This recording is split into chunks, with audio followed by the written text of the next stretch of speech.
Hi everyone and welcome to Daily Current Affairs for 6th of October. So let's start the day with the first important topic and that is Purchasing Managers Index.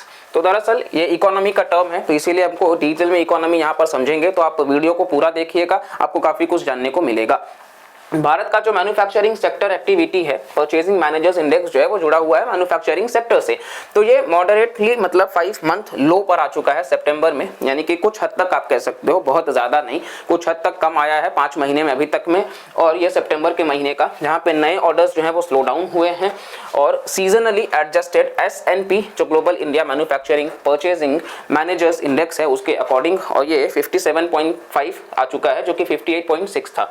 ठीक है, तो ये इतना हमको technical नहीं समझना है, आइए इसके बारे में हम देख लेते हैं। यहाँ पे higher labour cost combined with upbeat business confidence, एक तो लेबर का कॉस्ट भी बढ़ गया और बिजनेस में वो कॉन्फिडेंस अभी लोग नहीं दिखा पा रहे हैं, तो जिसकी वजह से डिमांड के अकॉर्डिंग और ये रैशनल बताया गया है प्राइस हाइक्स का।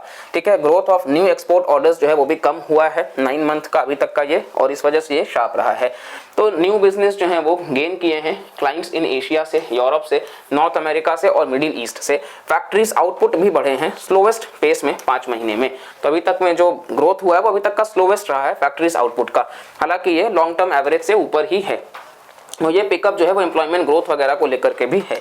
तो चलिए PMI के बारे में देख लेते हैं, ये क्या है, इसके ऊपर सवाल होगा। तो ये एक इकोनॉमिक इंडिकेटर है जो कि डिराइव किया जाता है मंथली सर्वे के बाद में, अलग अलग कंपनियों से मंथली सर्वे कराया जाता है, उसके अकॉर्डिंग ये मेजर करता है एक्टिविटी एट द परचेजिंग और इनपुट स्टेज। तो ये परचेजिंग या इनपुट स्टेज है, उसके अकॉर्डिंग जो इंडेक्स ऑफ इंडस्ट्रियल प्रोडक्शन है IIP, तो उसके अकॉर्डिंग इसको IIP आप देखोगे तो यहाँ पर मतलब 8 कोर सेक्टर्स हैं, 40% ऑफ द वेटेज को कवर करते हैं, तो मैन्युफैक्चरिंग से जुड़े हुए प्रोडक्ट्स को कवर किया जाता है। और ये 2 टाइप्स के हैं PMI, मैन्युफैक्चरिंग और सर्विसेज। तो इंडेक्स जो है वो मतलब दोनों ही चीज़ों को दिखाता है। PMI कैप्चर नहीं करता इनफॉर्मल सेक्टर एक्टिविटी को, सिर्फ फॉर्मल सेक्टर को कवर करता है, इनफॉर्मल को नहीं कवर करता, तो स्टेटमेंट बेस्ड आएगा, तो आपको ध्यान रखना है।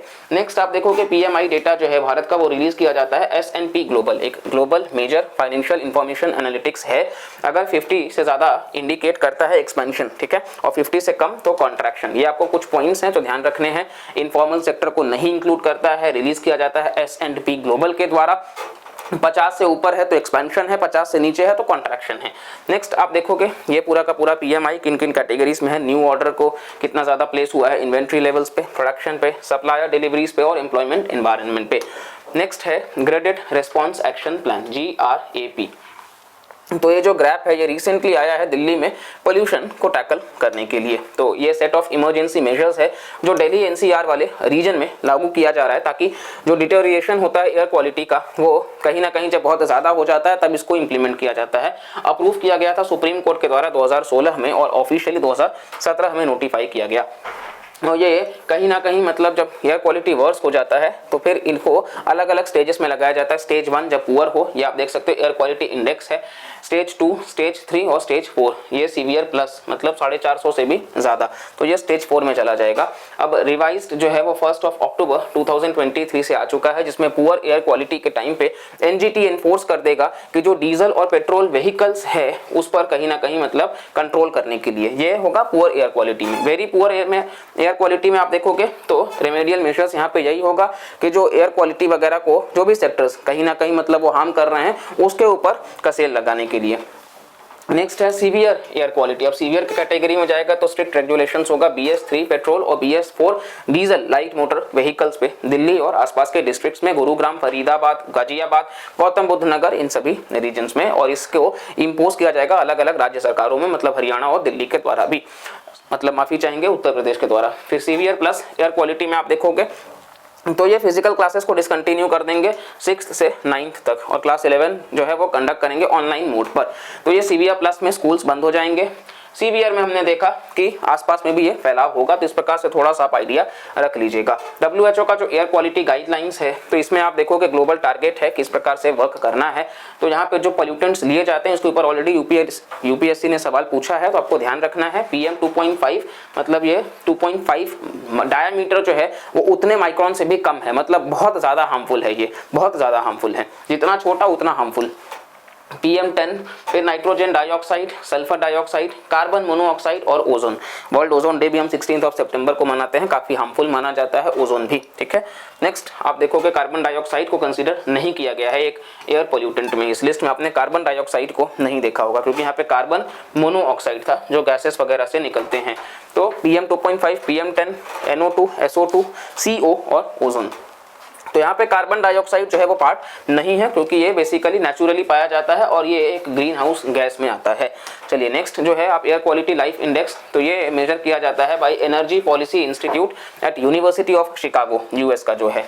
नेक्स्ट है हमारा वर्ल्ड बैंक के ऊपर, तो इसके बारे में हम देख लेते हैं। ये एस्टैब्लिश किया गया है IMF के साथ मिलकर के 1944 के ब्रेटन वुड्स कॉन्फ्रेंस में। तो ये IBRD इसका पार्ट है, international bank for reconstruction and development, फिर इंटरनेशनल डेवलपमेंट एसोसिएशन, ये दोनों मिला करके कई बार सवाल आता है कि वर्ल्ड बैंक को किससे बनाया जाता है, तो IBRD से और IDA से, इन दोनों को मर्ज करके जो है इसको तैयार किया जाता है, जो प्रोवाइड करता है फाइनेंसिंग, पॉलिसी एडवाइस और टेक्निकल असिस्टेंस, ठीक है। वर्ल्ड बैंक ग्रुप जो है वो 5 अलग अलग इंस्टीट्यूशंस का समूह है, जिसमें पहला हमने देख लिया IBRD है, international bank for reconstruction and development, जो प्रोवाइड करता है लोन्स, क्रेडिट्स और ग्रांट्स। ग्रांट्स मतलब कि वो पैसा जो देगा वो वापस एक्सपेक्ट नहीं करेगा कि मिलना चाहिए, ठीक है। ग्रांट्स एक हेल्प के फॉर्म में होता है, लोन्स आप किसी को देते हो तो आपको वो वापस मिलेगा।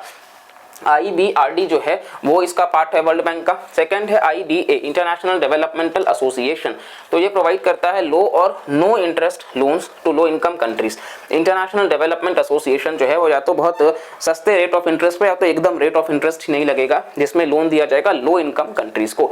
फिर इंटरनेशनल फाइनेंस कॉर्पोरेशन IFC, तो ये प्रोवाइड करेगा इन्वेस्टमेंट एडवाइस और एसेट मैनेजमेंट, ठीक है। तो ये 3 हो गया जो आपको ध्यान रखना, IBRD, IDA और IFC।